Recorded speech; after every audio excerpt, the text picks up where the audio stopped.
Senator Brian Kavanaugh, Assemblymember Grace Lee, Assemblymember David Weprin, Assemblymember Stephen Raga, Assemblymember Harvey Epstein,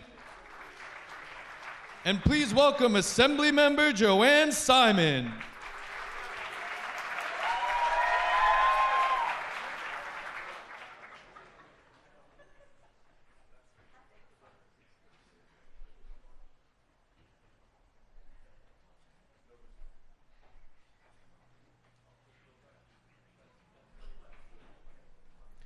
Ladies and gentlemen, please welcome Assemblyman Dan Rosenthal. Please welcome Senator Toby and Stavisky. And now, please welcome the 57th Governor of the great state of New York, Governor Kathy Hochul.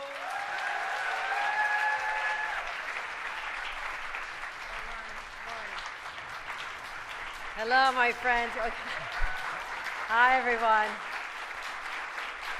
It's so wonderful to see so many people gathered here today for an occasion I wish we did not have to gather for, which is coming to this incredible museum, a place that forces us to reckon with the past and to talk about where we're going in the future.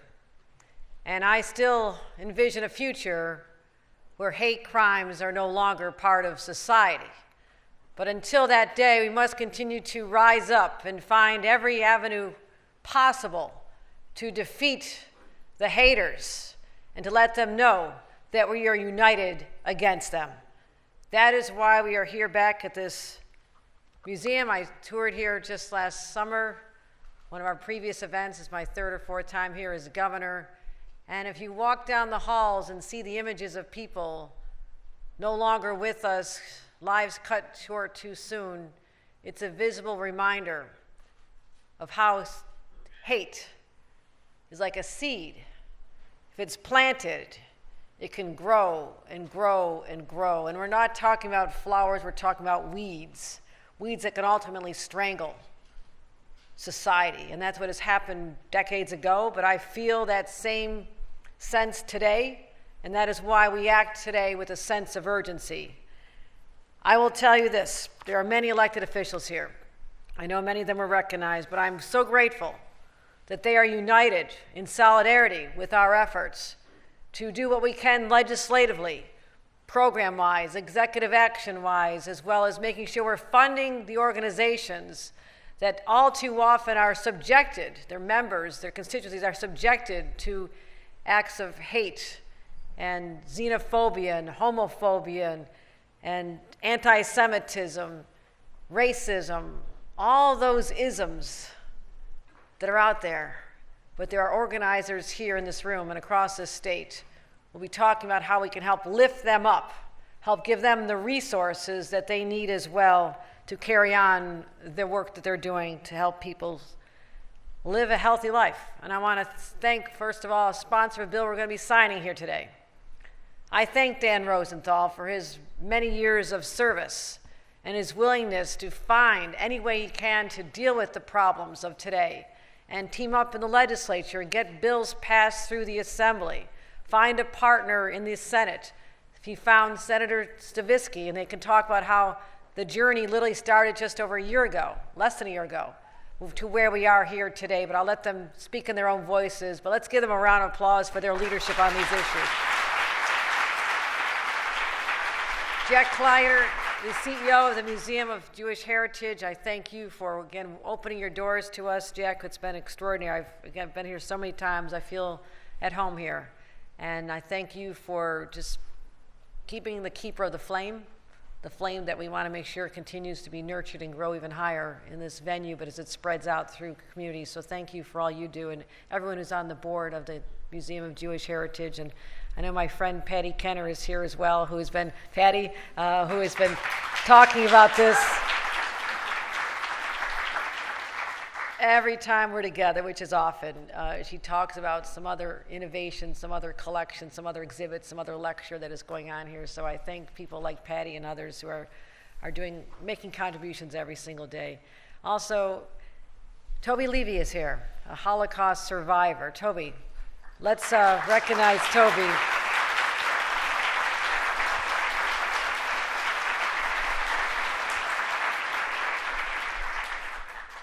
She is here as a visible reminder of a life that endured, but a life that contained memories and the vow to never forget. And as I was walking down the hall coming in here this morning, one of the photographs had a message under it. It said, "Never forget" is just a slogan unless you act upon that, unless you do something about that. And so, Toby, thank you for sharing your life story with all of us many times and for being here today. And last summer when I was here, we toured the just opened What Hate Can Do exhibit. I hope you've all seen this, right? I don't have to describe this to you. But if you need just a revisit, go once again. Go once again. Open up your hearts and your minds to the stories of the people who had to endure one of the most horrific man-made experiences that we could ever describe. It moved me deeply, it still does to this day, and I remember seeing the Torah on display, an artifact that was smuggled from Europe by Jews who just wanted to hang on to some piece of their story, their history. And it just reminded me of the resilience, that willingness to go to extremes and to take risks, all in the effort to preserve a religion, a story, a heritage. And people came to New York during that time, and they still continue to come to New York because New York has always symbolized that beacon of hope and acceptance and tolerance. And we want to make sure that that continues to be the story associated with New York State. So when I feel that there's a diminution of that reputation by people who are living among us, who are using hate as a vehicle to espouse whatever source of evil lies within them, and to have it permeate platforms like social media, where they can get a following where there never would have been one in the past. Imagine a world where social media was available during Hitler's time on this earth. I've spoken to many Holocaust survivors, and they see the same winds starting to swirl around that they knew that their parents and grandparents and they saw as children were happening at that time. So the lessons are there in the past, but the warning signs are here in the present. And we must heed those warning signs. I want to make sure that we continue to find ways to work together, but it breaks my heart to know that the number of anti-Semitic acts, hate crimes, have more than doubled if that's possible. An average of one of these attacks every 33 hours. Barely a day goes by when someone else is not subjected to this. The fear, the anxiety, the worry about your children, your elderly parents walking the streets. Last year, the statewide number of anti-Semitic acts hit numbers we've not seen in decades. And I'm not proud to say it was the highest number in the nation. This is New York. We're better than that. We are better than that. And so across the state, we have to recognize the fact that no minority group has been spared the scourge of all this violence. You know, since the pandemic, look what was happening to members of the AAPI community. You know, it was dubbed the China flu. Got people so riled up and so angry that Asian Americans were targeted on the streets and hurt on our subways and spit at and screamed at. They did nothing wrong. And yet the fear started to envelop them. Fear can be paralyzing. Everyone deserves to live with a free heart, not paralyzed by a fear that someone else out there is going to cause them harm. Lives were stolen, security in our homes, in our places of worship, in our community centers. Let's think about what's happening to the LGBTQIA plus community here in the state that is the birthplace of the gay rights movement. So proud of that. Trans New Yorkers walking our streets, again, with fear because of others. And targeting black communities. Spent some time in Buffalo, my hometown, and saw the Tops grocery store, which has been rebuilt, but it was just over a year ago. A white supremacist getting his mind fed with such evil thoughts and trying to emulate the manifestos that he found way too easily on social media, in my opinion, about a massacre in New Zealand, and he decided to replicate the same and targeted what he determined was the closest black community from his home. Buffalo was 3 hours and 15 minutes. The Bronx would have been 3 hours and 40 minutes. He just based it on that, closest one. And maybe there's something to be said about that. It says to me, he had no experience of living in a community that represents our state, but I diverge, but only because this weighs heavily on me as the governor of this state that I love so much, that we all love so much. But if we stand here today, recommitted to 2 words, no more. No more.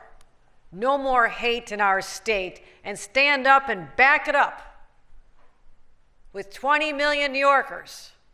You add up all the people that have been targeted because of their religion, who they love, the country they come from, color of their skin. You add up everybody. We far outweigh the narrow group of haters that are causing such havoc. They don't just want to intimidate us, scare us. They want to silence us. They don't like the way the world is changing around them. And it is that very diversity that threatens some that makes us such a fascinating place, the place that people want to be. Look at the employers who are now wanting to come to New York because they want a diverse workforce, something that has been too hard fought for so long. Well, you can tell I don't like standing on the sidelines. I don't mind jumping in the arena of any good fight, and this is one of them. So I'm committed to taking action. And one of them is to support those who've already stood up and devoted their lives and their careers and their passions to eradicating hate and standing up for organizations and marginalized people. So today I'm here to announce over $51 million, the most ever in our state's history, dedicated to eradicating hate to organizations, to over 1,000 organizations starting today, to help them have the resources they need to help these nonprofits do their job. $51 million.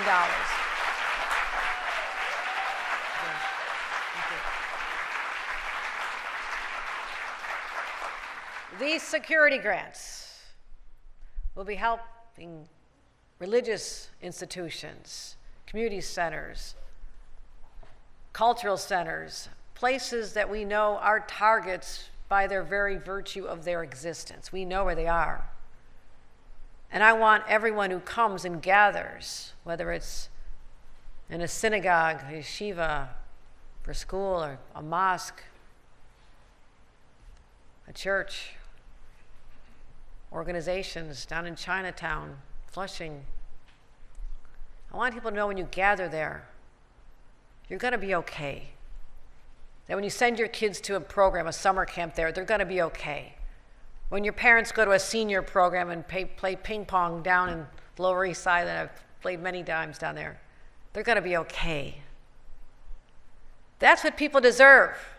It's a basic human right, and to me, it's a right of being a New Yorker.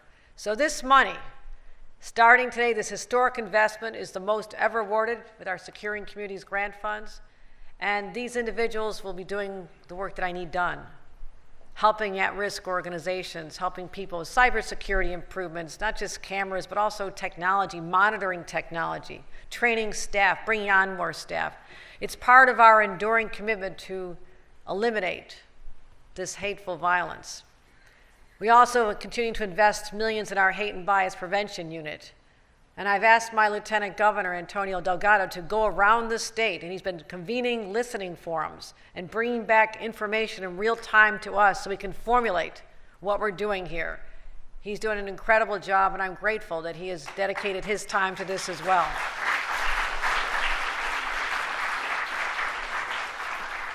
We also had to change our public safety laws, make sure that perpetrators of hate crimes are fully held to account and that judges have the discretion they need to lock them up if a crime has been committed against another person.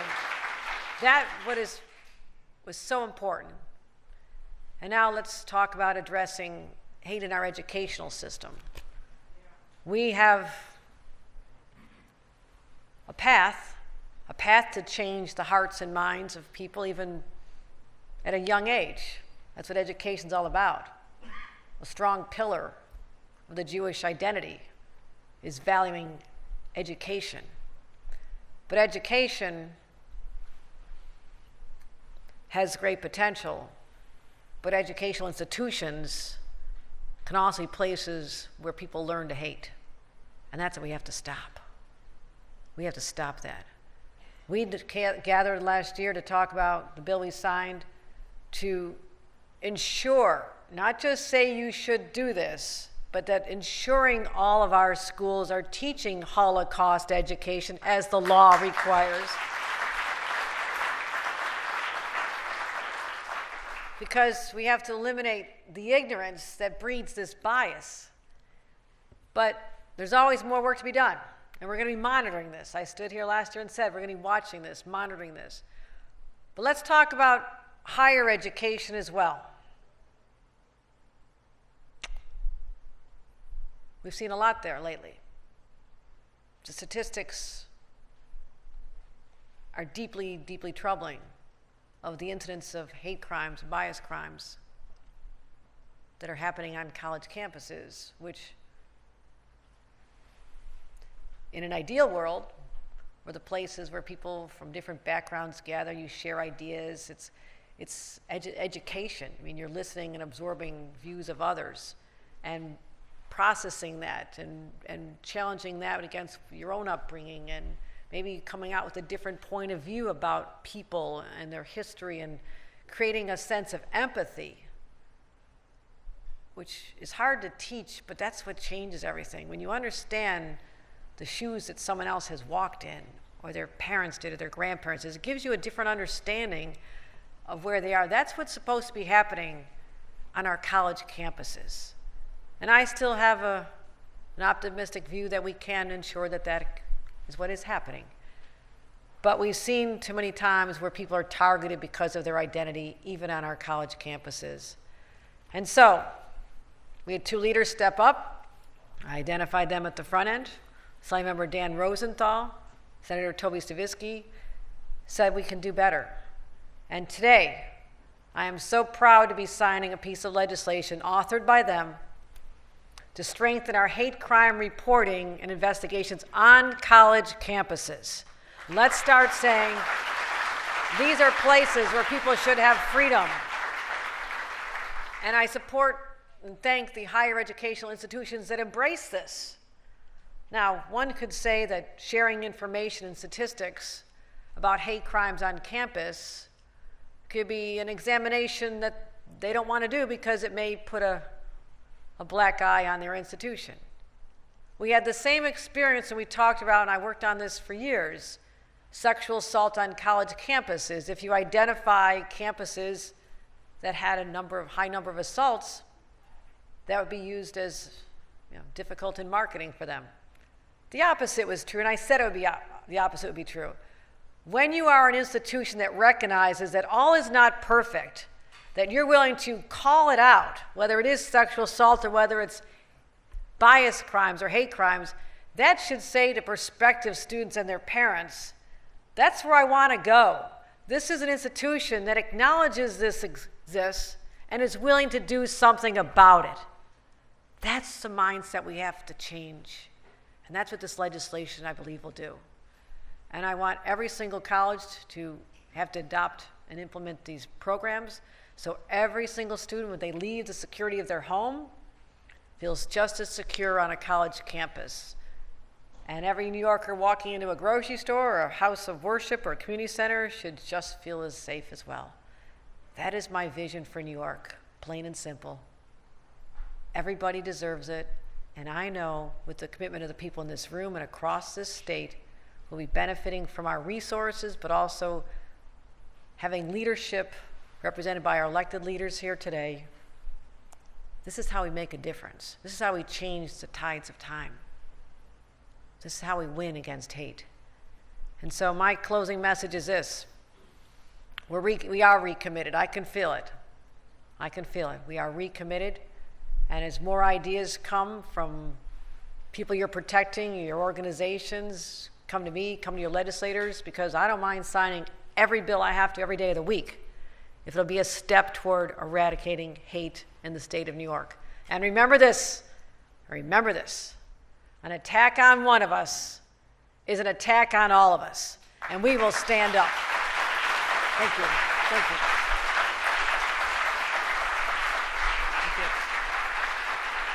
And with that, let me introduce to the stage, to the podium, Assemblymember Dan Rosenthal to talk about his legislation. Assemblymember Rosenthal.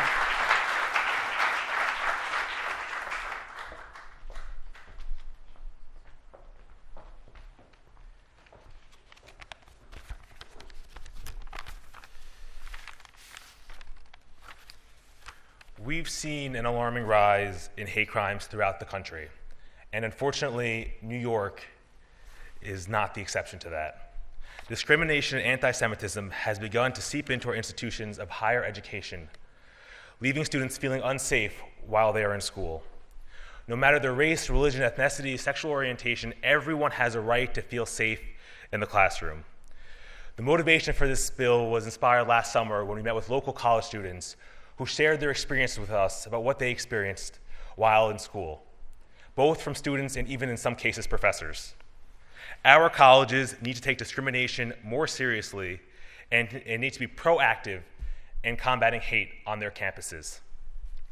This legislation mandates that any college that receives state aid has to implement a plan to effectively investigate hate crimes, has to inform incoming students about the procedures on campus of how they investigate those hate crimes, and also report any incident of hate or bias that happens on campus, that they have to put it onto their websites. This will add transparency and will not allow colleges to sweep this problem under the rug any longer. And this will allow the public to realize if the administration of those colleges are taking the appropriate steps to mitigate what is happening on their campuses. When you study the history of the Jewish people, the threat of anti-Semitism gets severe when it starts to seep into our traditional organizations, our government, our judicial systems, and our places of education. People have the right and should be concerned about the growing hate that was going on in our society. What gives me solace and some comfort is that we have leadership in New York that is still strong and speaks out and acts against hate that we see in New York. And we are very fortunate to have a governor in New York who has always been a friend and has always stood up against hate and takes actions to help mitigate hate. Anti-Semitism and hate has been around throughout history, and we might not be able to solve it, but we have the ability to take meaningful action to make sure it does not become pervasive in our society. I want to thank my Senate sponsor, Toby Stavisky, who we've worked on several bills together in the past, and it's always been a pleasure to work with, and it was really a pleasure to work with her on this piece of legislation. And as I end my time in government service, I want to publicly thank the governor for signing this bill into law before I leave, and I'm truly grateful for that, so thank you.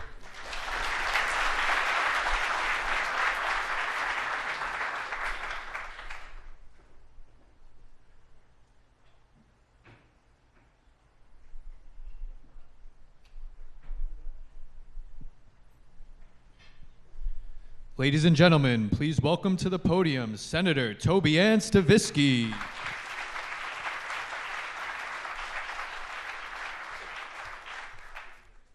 Thank you. And thank you, Assemblyman Rosenthal, for your service. I know the time left is going to be brief in terms of your service, but the effect that you have had on the people of our state is greatly appreciated and is not limited by time. And to the governor, I thank you for signing these bills. You signed one of my bills several months ago dealing with penalties involving hate crime that I did with Assemblywoman Seawright, because this is an issue that's not going away. We began talking about this specifically last September. Our friends at the Simon Wiesenthal Center began to meet with us to describe some of these incidents. There was one particularly troubling incident at Queens College. And in September, we got together at a press conference, which Assemblymember Rosenthal and I co-chaired with a number of the elected officials, and we said we were going to try to start solving this problem. I chair the Committee on Higher Education, in Albany, and we were thinking, what's the first step? And the first step was in January when we introduced legislation. And it was amended a couple of times. And today, the culmination with the governor's signature. This doesn't happen very often in Albany, where things move and we get it done, but we've got to start getting things done. And with this governor, I think we will.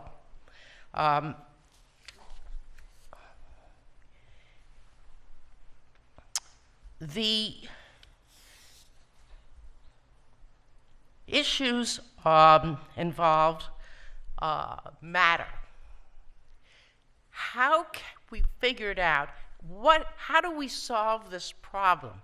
First, you have to understand the problem and quantify it to get the statistics. The colleges and universities already report to the federal government about crimes on campus. And we tracked some of that language from the Clery Act, which is a federal statute that's been on the books for about 30 years.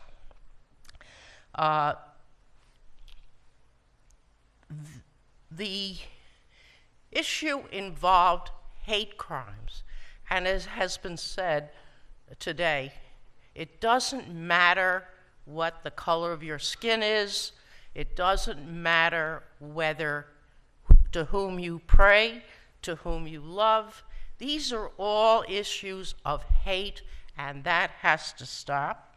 And I get very upset when I hear the word, we've got to be tolerant. We don't have to be tolerant. We've got to understand the problem and do something about it, and I think today we are doing that. So again, I thank the